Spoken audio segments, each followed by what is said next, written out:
We are discussing the chapter Up You Go. In my last class, I have discussed about some equipments used for mountaineering. Here are the pictures. This is rucksack. Rucksack is the huge bag which is used to which is used by mountaineers, and they carry many things in this uh, bag while going for mountaineering. Then this is piton. This one is piton. Okay. This one. This is piton, which is a metal piece used to fasten ropes and all. And this is sling. This one. Okay. Now we will start rock climbing. This was written on 10 February 1984. We had to climb 15 kilometers to reach Tekla village. Which village? It was at a height of 1600 meters. So, which village? Tekla village. And it was at a height of 1600 meters, 1600 meters. Our rucksacks had all that we may need. So, here one question may be set, that what all things are there in the rucksack. So, this is an inside question. So, in the rucksack, there was food packets, water bottle, rope, hook, plastic sheet, diary, torch, towel, soap, wind cheater, whistle, glucose, jaggery, chana, and some other snacks. We could see fruits and vegetables growing in the steppe fields. What is steppe fields? It is the way of agriculture in mountains. Okay, where steps are made, and on those steps vegetables and fruits are grown. We saw Colonel Ram Singh standing on a 90-meter high flat rock with pegs and ropes. We had been told to first observe the rock carefully. So, they are observing the rock carefully, and it was instructed to them. And identify holes. Holes means places where we can put our hands and feet. Today I was not going to back out. I stood first in the line. Our instructor tied a rope around his waist. He put the sling and held the thick rope which was hanging. He started climbing as if he was running up. So he was so fast. I also put my sling. But as I took my first step, I slipped. And there I was, swinging from the rope. Keep your body at an angle of 90 degrees while climbing. So one should remember that while climbing a rock, one should keep their body at an angle of 90 degrees. I heard, keep your back straight. So you have to keep your back straight also. Do not bend. Keeping this in mind, I imagined the rock as flat ground and started to climb up. Again, while climbing down, we had to use the rope in a special way called rappelling.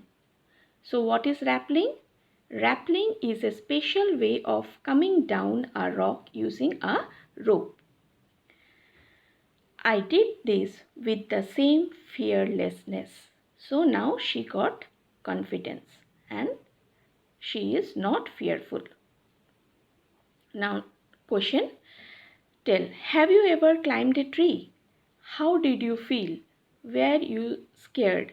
Did you ever fall? This is up to you. You may have climbed a tree or may not, or what is your feeling you can share. You have to do it yourself. Have you ever seen someone climb a small wall? What do you think is the difference between climbing a wall and climbing a high rock. So there is a difference.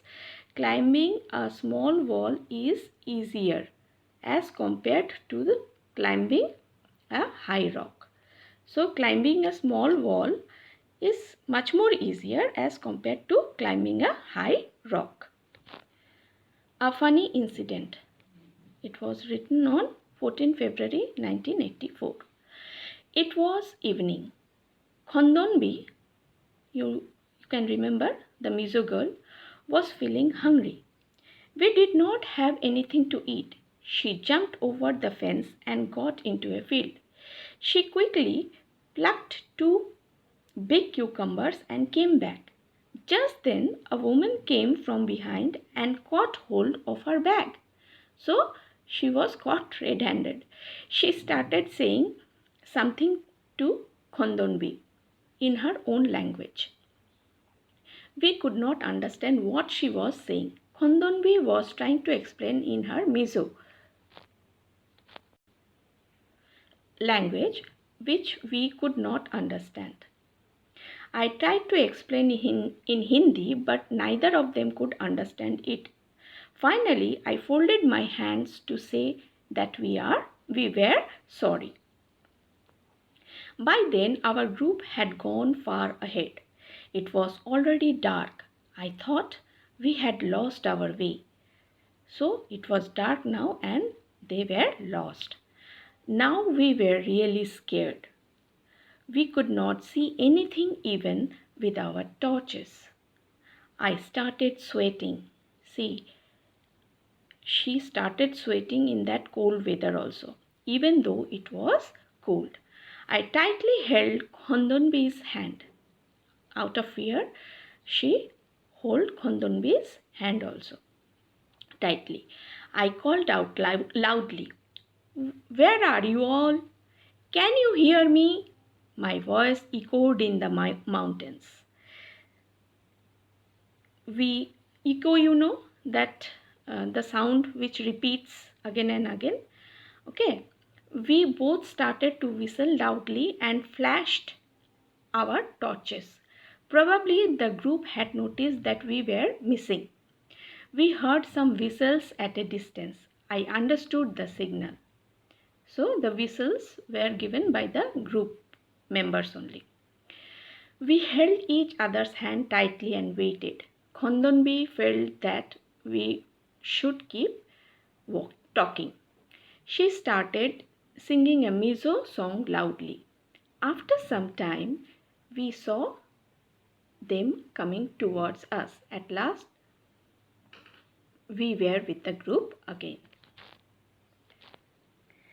Now the textual questions. Is there anyone in your class whose language you do not understand or who does not understand yours? This is up to you. It is your own experience. What do you do in such a case? So in such type of case, we should use sign language or show actions, gestures, signals, etc. Have you ever lost your way? What did you do then? Yes, I have lost. You might have lost, and you have tried to contact others or your parents. One should not panic in such type of situation. Why do you think Khondonbi would have sung loudly? So the reason is that Khondonbi wanted to send some audible signals to the rescue team and to get over her fear. Okay, that's why she would have sung loudly. Have you ever seen someone doing something special to get over their fear? What and when? So yes, it is obvious. Many of us do this type of things when we are having some fear. We try to generally someone close their eyes, sings loudly, hold hands, etc. Okay. Ask your friend for a book without speaking try to explain something to the class in same way. So you can try yourself. Now, a special guest. This was written 15 February 1984. After dinner, we met a special guest, Bachendri Pal. She had just been selected as a part of team to climb Mount Everest. Now, who is Bachendri Pal? Bachendri Pal was the first Indian woman to reach the peak of Mount Everest. Now she came to uh, their camp, and what has happened, let us see. She had come to seek the blessings of Brigadier Gyan Singh. It was a happy evening. We were all singing. Bachendri also joined us in singing and dancing on the famous Pahari song, Bedu Pako Baro Masa. Kafal Pako Chaita Meri Chaila. At that time, we had no idea that Bachendri would become the first Indian woman to reach Mount Everest and create history. So today we will complete our discussion up to this only, and in the next class I will discuss further.